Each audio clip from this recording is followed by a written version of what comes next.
myself as just almost like a class clown, I guess you would say. Just a silly maker, I don't know, just trying to make people laugh in any way I can, whether it's stand-up, acting, doing impressions. I think that's the first thing someone said when I was born. There was a nurse in the hospital. My mom said, she looked at me and said, you know, she's a clown. And my mom was like, you know, like, I don't understand how you could say that from a newborn, but that's what this nurse said. So that's kind of how I think about myself. My best attribute, you know, there's so many. I'm kidding. No, I think my best attribute is just being open. You know, I really try not to concretize myself into any way of thinking, so that I can be open to learning how to do something better, how to listen better, how to be a better person. You know, I'm open. I think that's my best attribute. That and just wanting to have a good time. I wish my husband would stop asking me what's for dinner at breakfast. I'm not thinking about that. Are we 80 years old? Can we talk about that later? Besides that, you know, I don't think I have. I think the thing a lot of people ask you is like, what's next for you? And I think that's just kind of a normal question that people would ask, like, you know, when you're in the entertainment industry or anything. But I mean, I don't get that too much. I think it was more in the beginning when people would say, like, have you ever thought of getting on the Tonight Show, or, you know, getting a job on television? Have you tried getting on a sitcom? You know, no, I've never thought of that. You know, you could barely get an agent in the beginning. So that I would get kind of tired of. But I don't think I have a question people ask too much. Not now, not really. Nothing comes to mind. Isn't that great? I am completely and over and done with doing things in my career or otherwise that don't feel good to me. There are too many people that have good, positive energy, that are fun to be around, that are stimulating, that when you leave them you feel good. And I have less and less tolerance for people that don't give me that feeling. And I still have a little bit of work to do in that area, but that's kind of what I'm done with. And that includes like jobs too. In my career, I've hired one person that I regretted. And I knew it the instant that I talked to the person on the phone, that it was going to be a headache. But because I thought this person was so funny and so talented, I ignored that gut thing of like, and it was just worse and worse and worse and worse. And I'll never do it again, not for anything. So just doing what I want to do, what I like to do. It doesn't mean you're not working hard or you're not going to be uncomfortable, but I'm just not going to do something for a credit or to say I did something or to put it up on social media. I'm going to do it because I want to do it, and it brings me and other people joy doing it. This is such a big question right now, but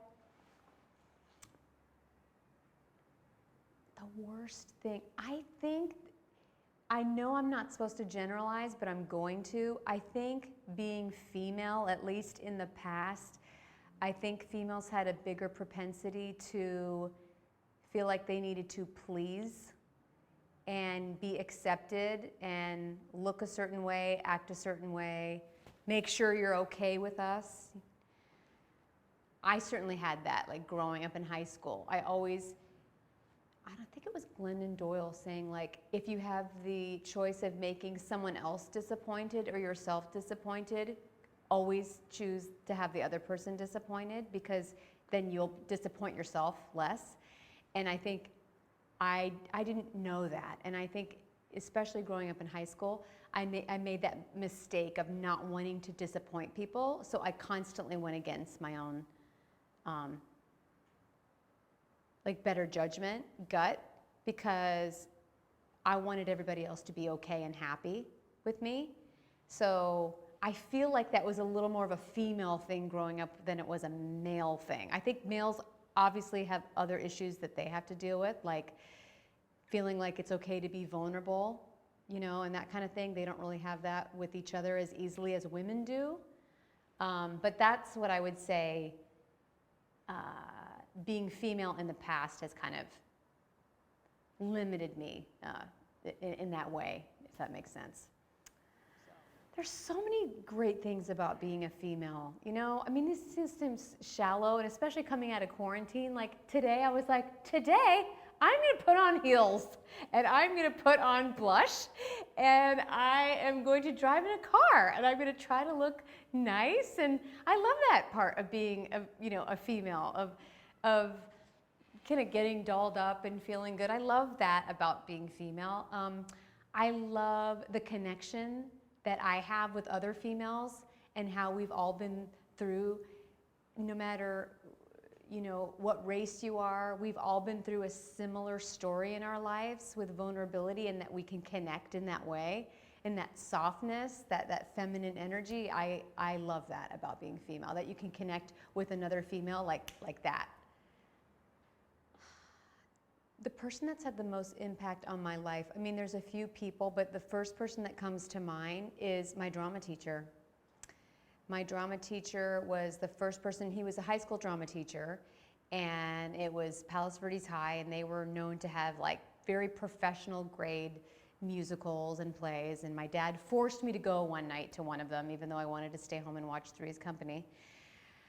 He forced me to go, and the minute the curtain went up, I was just like it was like ding. It was one of those moments where it's like, I'm done. That's what I want to do for the rest of my life. And my drama teacher, you had to audition to be in that program. So when I was, I think, was it 7th or 8th grade, I auditioned for drama and honors. And then as soon as I heard him laugh at what I did, it was just my life changed. It was like somebody said, oh, you're good at this. You have a skill, which I didn't play sports. So I wasn't like, yeah, I know how to play soccer. I can kick the ball. I didn't really have that. So that was kind of my first awareness of like, I had a strength in something.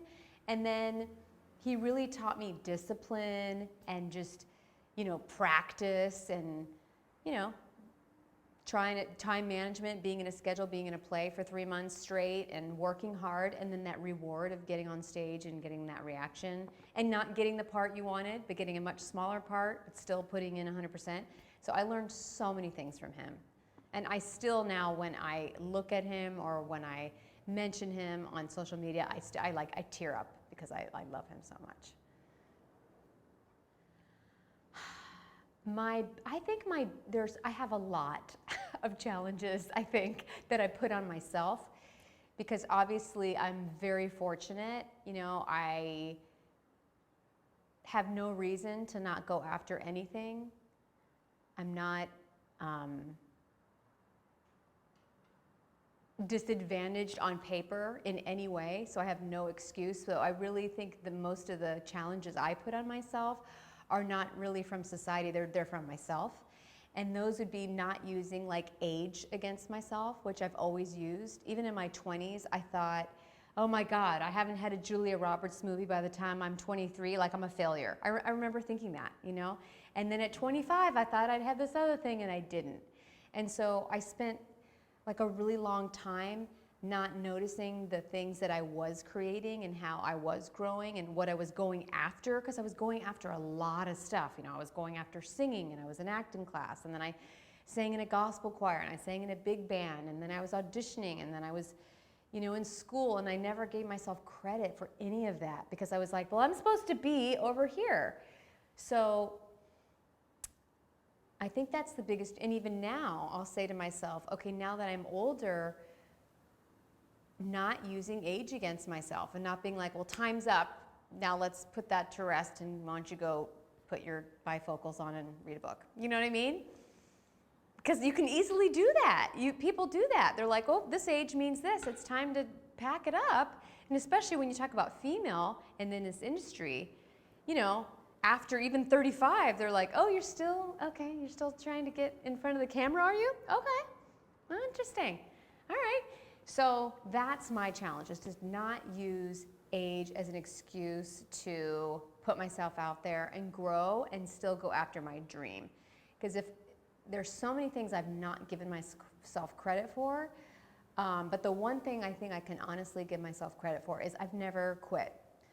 I've taken breaks to have kids and all that stuff, but I've never quit going after entertaining people, ever. So that's the challenge, is not using age against myself. But I also want to say I haven't stopped. The biggest lesson life has taught me,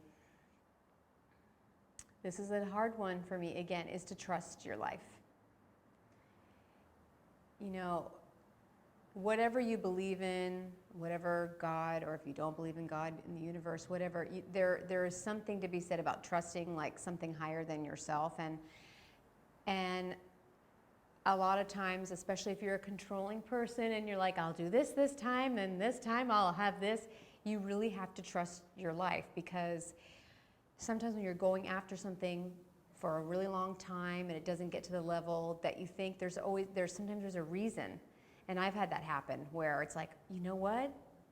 I want to try this other thing. That's kind of pointing me to this other thing that's even more meaningful, and I can say more truths and things that matter more to me now than I could with this other way of communicating through entertainment.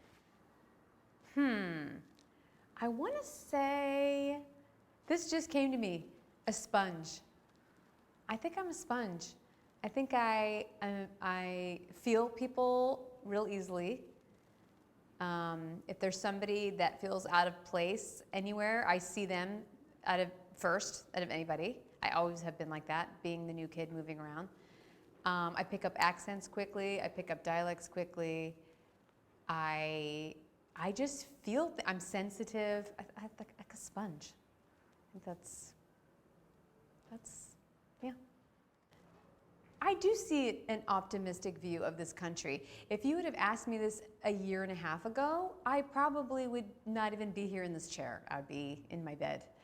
But I do think it's going to take a lot more work, but I am optimistic. I feel like we're not done by any means. There's still a lot of work to do, but I do feel like it's not as heavy, and that things are lifting a little bit, and people are ready to come out and be creative and do what they really want to do, not what they're supposed to be doing or what they should do.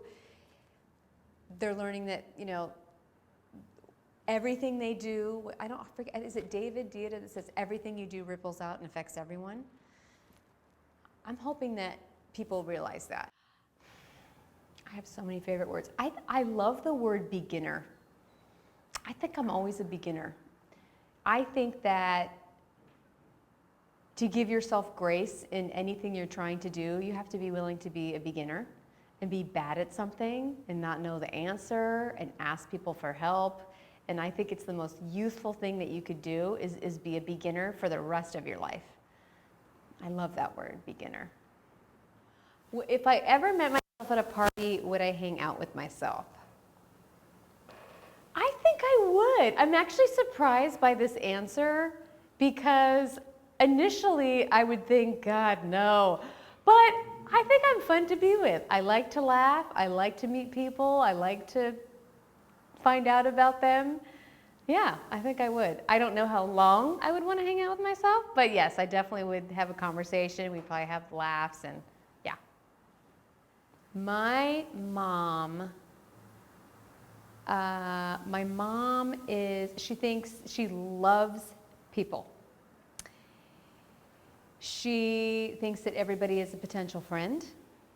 She would practically, I mean, that was one of my first jokes in stand-up, is because she would like literally meet somebody and be like, okay, now, Jonathan is babysitting you. He was the bus driver today. I met him. He just got divorced, and he was a meth addict, but he's doing fine now. He's coming over at 6. I want you to be nice to him, polite. I want you to shake his hand and look him in the eyes. I mean, this is my mom. My mom was not a stranger danger. It was like, strangers are fine, you know. They're just like you and me. I mean, it was like, talk to strangers, find out about them. My mom loves people.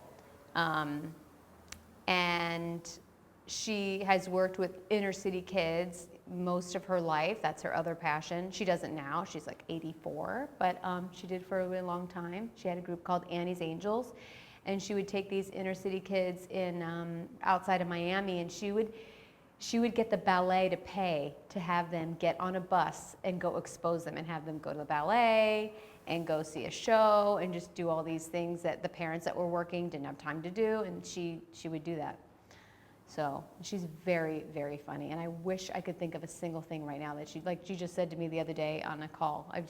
She's hilarious, so funny. Oh, one thing what did she do? One thing she did was when we were young. Now this is to show you how old I am. So Chicken McNuggets had just come out in McDonald's, and so we were so picky as kids. It was such a pain to order our things. It was like plain hamburger with just cheese, and I don't know why that was really complicated back then. But so when they came out, my mom was like, oh, thank God I can just order these and it's going to be easy. So here we are in wood paneled station wagon, me and my two sisters, and we're just like, Mom, just say 3 Chicken McNuggets. That's all you have to say. And she's like, I know.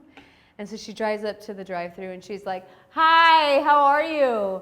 Oh, what is your name and where are you from? I mean, that's what she would say, all that she still does. I know you're not supposed to do that, but if you have an accent, she's going to ask you where you're from, and she's going to try to talk to you in your native tongue. That's what she's going to do. So she's talking to the person, and then she's just like, okay, well, we are going to get 3, and she's screaming, by the way, into this, like it's, we're going to get 3 chicken McGuggets.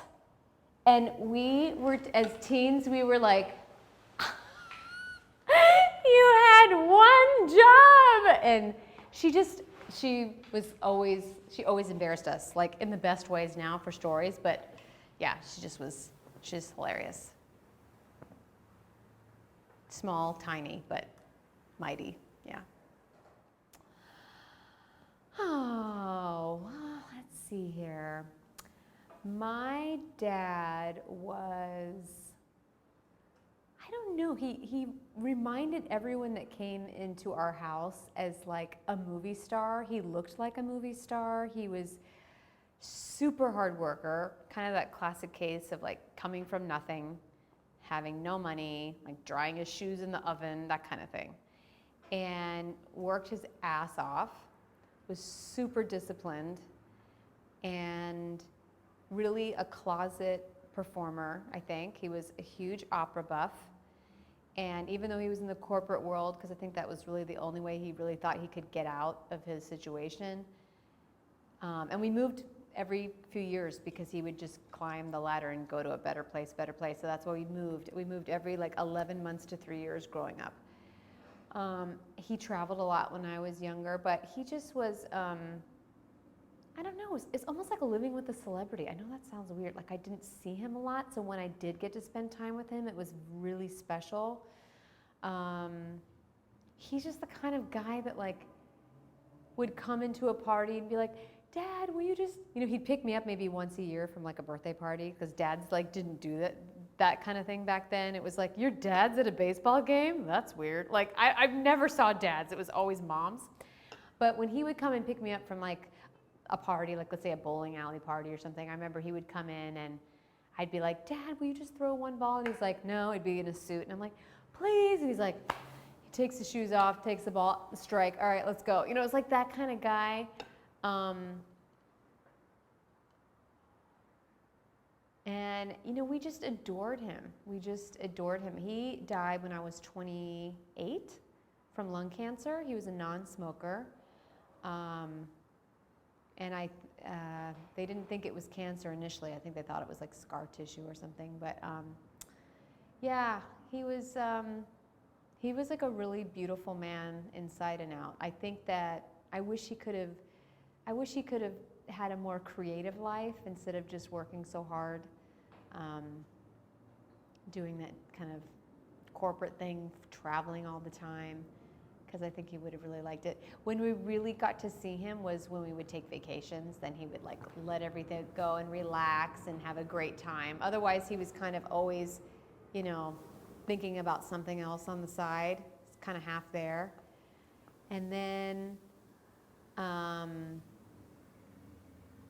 when he got cancer, it was like his body was there, but he was kind of 80% not there anymore, so you were kind of looking through him. I remember that kind of vividly.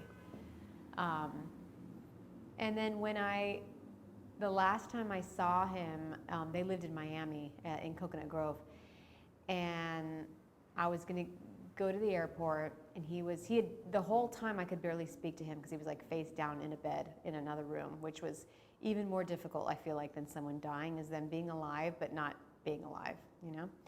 And so when I left, I went into his room and kind of like climbed into bed with him, and you know, I told him I was leaving and that I loved him, you know, so much. And I said, Dad, did you have a good, you know, do you think you had a good life? Did you enjoy your life? You know, and he looked at me and he just said, you know, and I had a great time. And then he said some other really wonderful things to me, which I'll never forget. And then he handed me a drink ticket for the airplane so I could have a cocktail on the way back.